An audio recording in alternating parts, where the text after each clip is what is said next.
Morning to all of you. कल हमने पाठ पढ़कर समझा कि लेखक प्रेमचंद के फटे जूते देखकर उनसे कहते हैं फोटो ही खिंचाना था तो किसी से जूते ही मांग लेते। चलिए अब आगे देखते हैं लेसन में लेखक क्या कहते हैं। Page number 63। तुम फटा जूता बड़े ठाठ से पहने हो, मैं ऐसे नहीं पहन सकता। फोटो तो जिंदगी भर इस तरह नहीं खिंचाऊं, चाहे कोई जीवनी बिना फोटो के ही छाप दे। तुम्हारी यह व्यंग मुस्कान मेरे हौसले पस्त कर देती है। क्या मतलब है इसका? कौन सी मुस्कान है यह? क्या होरी का गोदान हो गया? क्या पुस की रात में नीलगाय हल्कू का खेत चर गई? क्या सुजान भगत का लड़का मर गया क्योंकि डॉक्टर क्लब छोड़कर नहीं आ सकते? नहीं, मुझे लगता है माधो औरत के कफन के चंदे की शराब पी गया। वही मुस्कान मालूम होती है। मैं तुम्हारा जूता फिर देखता हूँ, कैसे फट गया। यह मेरी जनता के लेखक क्या बहुत चक्कर काटते रहे? क्या बनिए के तगाड़े से बचने के लिए मील 2 मील का चक्कर लगाकर घर लौटते रहे?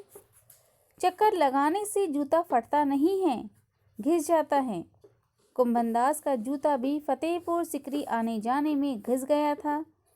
उसे बड़ा पछतावा हुआ। उसने कहा, आवत जात पन्हैया घिस गई, बिसर गयो हरि नाम। चलिए लेखक क्या कहते हैं देखते हैं। लेखक प्रेमचंद के फोटो से कहते हैं, तुम फटा जूता भी बड़े ठाठ से पहनते हो, मैं ऐसा नहीं कर सकता। चाहे फोटो न खिंचाऊं, चाहे मेरी जीवनी कोई बिना फोटो के ही छाप दे, परंतु मैं फटा जूता नहीं पहन सकता। लेखक कहते हैं, तुम्हारी यह व्यंग भरी मुस्कान मेरे हौसले को पस्त कर देती है। इस मुस्कान का क्या मतलब है? लेखक आगे कहते हैं, क्या तुम बहुत चक्कर काटते रहे हो इसलिए तुम्हारा जूता फट गया? क्या तुम बनी के तगाड़े से बचने के प्रयास में मीलों चक्कर लगाकर घर लौटते रहे? इसके बाद लेखक एक किस्सा सुनाते हैं। वे कहते हैं, कुंभनदास का जूता भी फतेहपुर सीकरी आने जाने में घिस गया था। उसे बड़ा अफसोस हुआ तो उसने कहा, आवत जात पन्हैया घिस गई, बिसर गयो हरि नाम। चलिए आगे लेसन रीड करते हैं। और ऐसे बुलाकर देने वालों के लिए कहा था, जिनके देखे दुख उपजत है, तिनको करबो परे सलाम। चलने से जूता घिसता है, फटता नहीं। तुम्हारा जूता कैसे फट गया? मुझे लगता है तुम किसी सख्त चीज को ठोकर मारते रहे हो। कोई चीज जो परत पर सदियों से जम गई है, उससे शायद तुमने ठोकर मारकर अपना जूता फाड़ लिया। कोई टीला जो रास्ते में खड़ा हो गया था, उस पर तुमने अपना जूता आजमाया। तुम उससे बचाकर उसके बगल से भी तो निकल सकते थे। टीलों से समझौता भी तो हो जाता है। सभी नदियां पहाड़ थोड़े ही फोड़ती है। कोई रास्ता बदलकर घूमकर भी तो चली जाती है।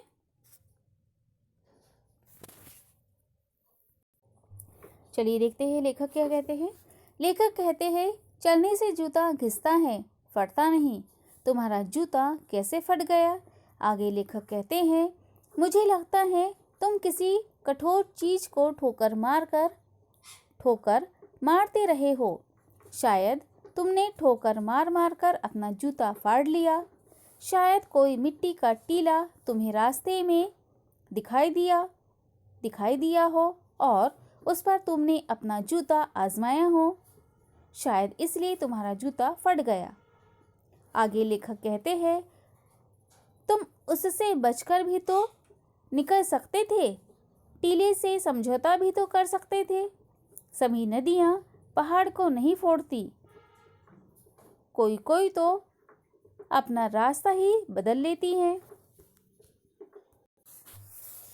चलिए आगे रीड करते हैं लेसन।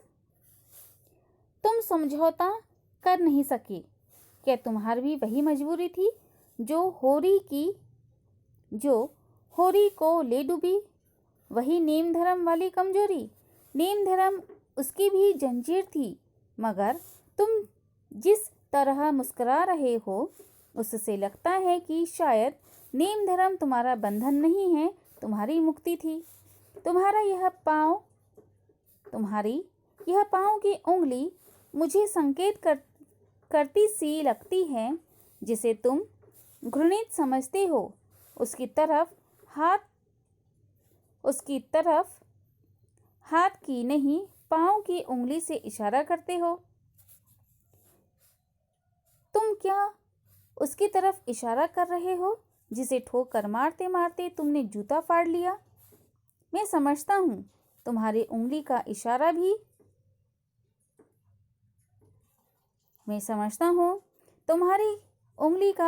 भी समझता हूँ और यह व्यंग मुस्कान भी समझता हूँ। चलिए देखते हैं लेखक क्या कहते हैं। लेखक कहते हैं तुम समझौता कर नहीं सके। लेखक कहते हैं तुम समझौता कर नहीं सके क्या? तुम्हारी भी वही कमजोरी थी जो होरी को ले डूबी? वही नेम धर्म वाली कमजोरी? नेम धर्म उसकी जंजीर थी और तुम्हारी मुक्ति थी। लेखक कहते हैं तुम्हारी उंगली देखकर ऐसा लगता है कि तुम जिससे घृणा करते हो उसकी तरफ हाथ नहीं बढ़ाते, बल्कि अपने पैर के उंगली से इशारा करते हो।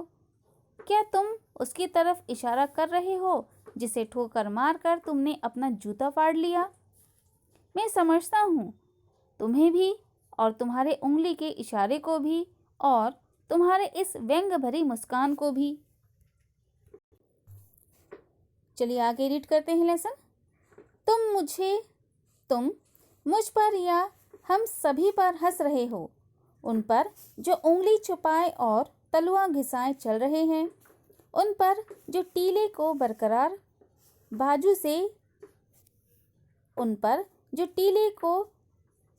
कर बाजू से निकल रहे हैं। तुम कह रहे हो मैंने तो ठोकर मार मार कर जूता फाड़ लिया, उंगली बाहर निकल आई, पर पाँव बच रहा और मैं चलता रहा। मगर तुम उंगली को ढांकने की चिंता में तलुए का नाश कर रहे हो। तुम चलोगे कैसे? मैं समझता हूँ, मैं तुम्हारे फटे जूते की बात समझता हूँ, उंगली का इशारा समझता हूँ, तुम्हारी व्यंग मुस्कान समझता हूँ। चलिए लेखक क्या कहते हैं देखते हैं। लेखक कहते हैं तुम मुझ पर या मुझ जैसे अनेकों पर हंस रहे हो जो उंगली छिपाकर और तलुआ घिसकर चल रहे हैं, उन पर जो टीले के बाजू से निकल रहे हैं।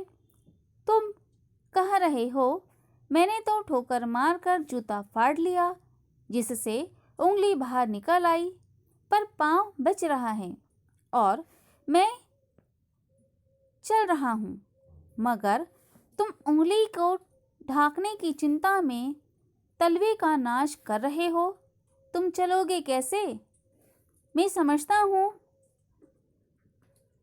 तुम्हें तुम्हारे फटे जूते की बात को। मैं समझता हूँ तुम्हें तुम्हारे फटे जूते की बात को भी समझता हूँ, तुम्हारे उंगली का इशारा भी समझता हूँ, तुम्हारी व्यंग भरी मुस्कान को भी समझता हूँ। यह था हमारी पाठ्य पुस्तक का लेसन 6 प्रेमचंद्र के फटे जूते। यहाँ यह लेसन आपका कंप्लीट होता है।